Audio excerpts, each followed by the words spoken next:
So, did I read that there's work with Mick Mars on the album? Yes. What was that like? It was completely. It wasn't planned at all. Like, we didn't want to have any special guest on our record. We didn't want to do anything like that. It was just. It was last minute. We had just finished tracking a song called "Bloodstained Valentine," and we did all the vocals, did all the rhythm guitars, drums, bass, everything was done. We just didn't have the guitar solo yet. So Joey and I were doing. We went and had dinner. We're sitting down. We're talking, and we're talking about the song, And I was like, yeah, it's really got a Mick Mars kind of vibe. And then he just started a minute ago when I said Mad Manager. He was our manager there at the studio, and he used to work for Motley Crue. So he's like, well, why don't you just call it Mick, get him to come play on it. He lives down the street. Yeah. So he went outside, smoked a cigarette, called him, came back in, said he'll be here on Saturday at 7 o'clock. Sent him the songs. So we sent him 2 songs. He worked on ideas, and he came in. It was great, man. He was just, he was such a down-to-earth guy. He was cool. The thing I thought was the greatest is that he had on 4-inch platforms.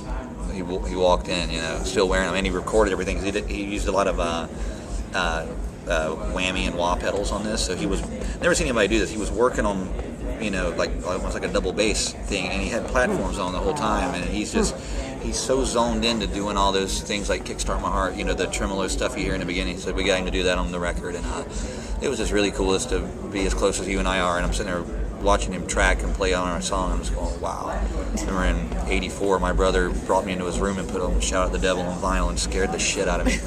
And then this guy's here playing on my record, so it was pretty cool. Wow. So is there a dream artist that you would like to share a stage with someday?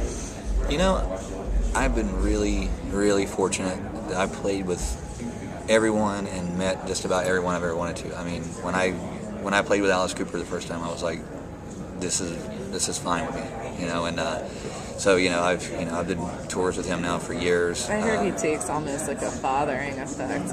He is, man. Yeah. He's just he's become like for me, he's always been my rock star hero, and but he's also a good friend of mine now too as well. So that's also been, we became strangers, so but I guess the only person I haven't actually played with who I'd like to is, one day I would love to play a show with Kiss. That would be cool. Okay. And then other than that, I've did everything. So what is the best way for fans to keep up to date with you? Update with me and what's going on. We have we just revamped our whole website. It's murderdogsband.com, and we've got everything from our videos, our music videos.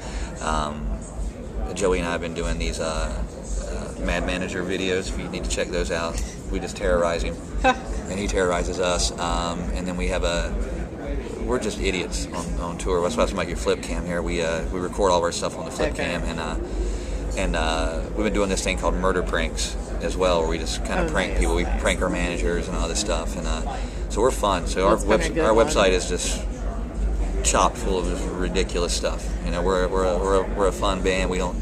Anytime someone goes, "Can you guys do a normal interview?" We're like, nope.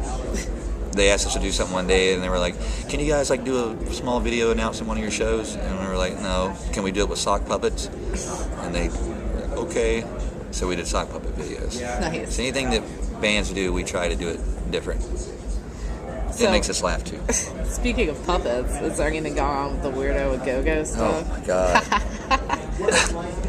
It's sticking in my living room. No, it's great. It's great. I haven't seen that in forever. That was just another one of those things, passing the time in between tours. Yeah. Drunken idea.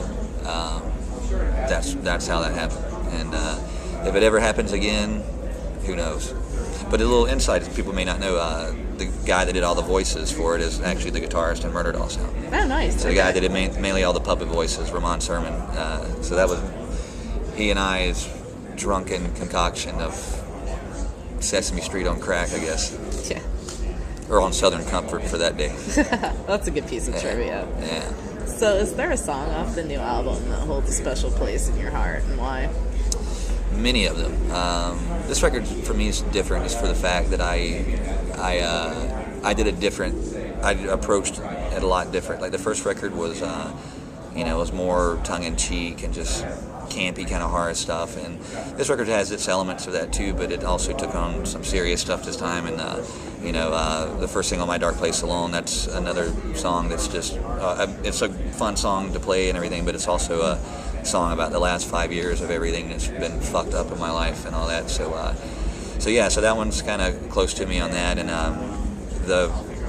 besides the intro, the first song on the album, Chapel of Blood, that was one that wasn't written prior to the studio. Even the idea of it, it was just kind of like last minute. It was just Joey and I tracked it, and it happened so fast, and it's just like, it's one of my favorite songs on the record.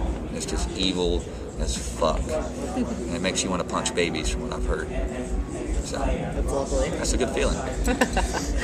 So, how are you enjoying being out on Mayhem, like doing this, It's strange because I'm on tour, but I'm not playing. Right. I just do press all day and all that, and so that's kind of odd. And it's fun. I get to meet a lot of cool people, and I've met a lot of great bands, and just made a lot of friends. And I've only been out for 2 weeks now, and so it's cool to do that. And it's great doing the press for the record too, because by the time we're done with this tour, and prior to this, we did 3 weeks in Europe, so it was 10 weeks of press. Nice. Done for this, from Paris to Alabama. Oh yeah, it's like, taking care of both things. Yeah, it's great. It's great, yeah. It's good. Well, I appreciate you taking the time out to speak with me. Is there, any final message or comment? I say thank you to the fans, and hope you like the record. And if you don't, give it to somebody that might like it.